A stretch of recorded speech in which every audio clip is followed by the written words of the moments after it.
Հայտնություն 15-րդ գլուխ։ Եվ երկնքում տեսա մեծ և զարմանա հրաշայել նշան.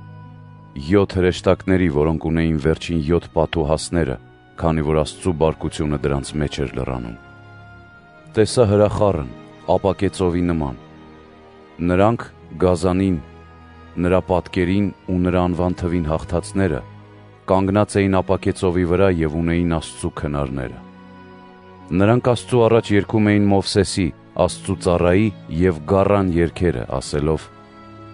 Տեր, Աստված ամենակալ,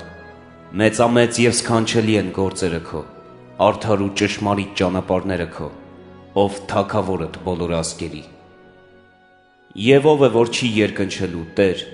և չի փառավորելու քո անունը, քանզի դու ես միայն սուրբ և արժանի երկրպագության։ Ազգերը բոլոր պիտի գան և պիտի երկրպագեն քո առաջ, Տեր, քանզի հայտնվել է արդարությունը քո։ Այնուհետև տեսա, որ բացվեց վկայության տաճարի խորանը, որ երկնքում է։ Տաճարից ելնում էին 7 հրեշտակներ, որոնք ունեին 7 պատուհասները։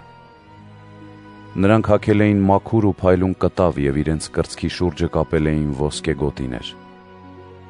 Եվ 4 կենդանիների կողմից 7 հրեշտակներին տրվեցին 7 գավաթներ, լիցասումով Աստծու, որ կենդանի է հավիտյանս հավիտենից։ Եվ սրբարանը լցվեց Աստծու փառքի և զորության ծխով։ Եվ ոչ ոք չէր կարող մտնել սրբարան, մինչև չավարտվեին 7 հրեշտակների 7 պատուհասները։